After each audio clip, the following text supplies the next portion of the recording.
নমস্কার বন্ধুরা, আমি শ্রাবণী আপনাদের সবাইকে স্বাগত জানাই আমার শ্রেয়াস কিচেনে।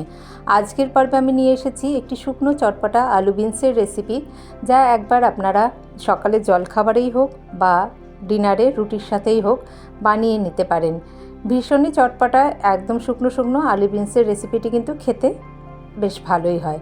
চলুন দেখে নিই এই রেসিপিটি। এর জন্য রান্নাটা আমি করছি সর্ষের তেলে। কড়াইতে 2 টেবিল স্পুন তেল দিয়েছি। তেলটা খুব ভালো করে গরম হলে তাতে সাদা জিরে ফোড়ন দিয়ে দিলাম। তারপরে 2টো মাঝারি সাইজের আলু এরকম আমি ডুমো ডুমো করে কেটে নিয়ে দিয়েছি। আলুটাতে প্রথমে একটুখানি ভেজে নেব।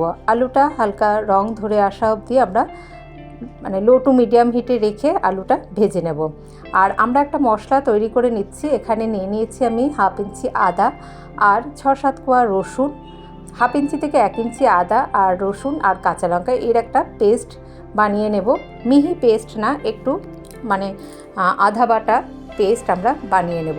আলুটা দেখুন হালকা ভাজা ভাজা হয়ে এলে এই তেলটা একটুখানি আলুগুলো একটু সরিয়ে দিয়ে মাঝে তেলের উপরে এই যে আদা রসুন আর কাঁচা লঙ্কাটা আমি কিন্তু খুব মিহি করে বাটিনি, দেখুন এরকম একটু আধা বাটা মতো রেখেছি, সেটা দিয়ে তেলের মধ্যে একটু নাড়াচাড়া করে নিলাম। তারপরে আলুর সাথে ভালো করে মশলাটাকে আমরা একটু কষিয়ে নেব এর কাঁচা গন্ধ চলে যাওয়া অবধি। তারপরে এখানে আন্দাজ মতো নুন দিয়ে দিচ্ছি। দিয়ে দেবো হলুদ গুঁড়ো আমি দিচ্ছি 1/2 চামচ থেকে একটু কম ব্যবহার করেছি। ধনে গুঁড়ো দিয়ে দিলাম 1 চামচ আর লঙ্কার গুঁড়ো আমি এখানে দিচ্ছি 1/4 চামচ। যেহেতু আমি একটা কাঁচা লঙ্কা বাটা ব্যবহার করেছি সেই জন্য লঙ্কার গুঁড়োটা একটু কম দিলাম। ঝালটা আপনারা আপনাদের স্বাদ অনুযায়ী ব্যবহার করতে পারেন। শুধু কাঁচা লঙ্কা বাটা দিয়েও করতে পারেন, আবার লঙ্কার গুঁড়ো ব্যবহার করেও করতে পারেন। ওই মশলা যে বাটিতে আমি বেটে রেখেছিলাম সেই বাটি ধুয়ে সামান্য একটু জল দিয়ে দিলাম। প্রথমে গুঁড়ো মশলাটার কাঁচা গন্ধ চলে যাওয়া অবধি ভালো করে কষিয়ে নিয়ে তারপরে একটু জল দিয়ে এবারে আমরা ঢাকা দিয়ে মিনিট 3 লো টু মিডিয়াম হিটে রেখে রান্না করে নেব। তাহলে মশলাটা তো কষানো হয়েই গিয়েছে আর আলুটাও কিন্তু আমাদের বেশ ভালোভাবে সিদ্ধ হয়ে যাবে। আলুটা একটুখানি প্রথমে ভেজে নিয়েছিলাম, মশলার সাথেও একটু ভাজা হয়েছে। তারপরে দেখুন এই যে আলুগুলো কিন্তু বেশ সিদ্ধ হয়ে গিয়েছে। এইখানে এবার আমরা বিনসটা দিয়ে দেবো। বিনসটা এখানে আমরা দিয়ে দিচ্ছি। তারপরে বিনসটাকেও আমরা ভালো করে এই মশলার সাথে কষিয়ে নেব। দেখুন মশলার সাথে এইভাবে প্রথমে মিনিট 2 কিন্তু ভালো করে নাড়াচাড়া করে একটু রান্না করে নেব।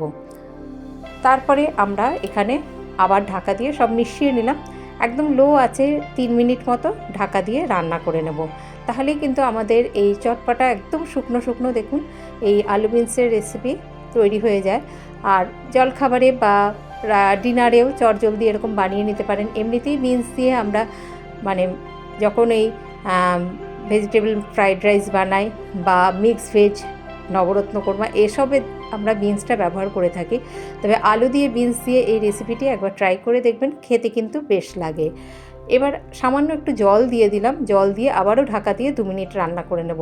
এরকম ঢাকা দিয়ে রান্না করতে করতেই রান্নাটা হয়ে যায় আর সব ভালোভাবে আলুটা তো আমাদের সিদ্ধ হয়েও গিয়েছিল আর বিনসটাও কিন্তু বেশ ভালোভাবে সিদ্ধ হয়ে যাবে।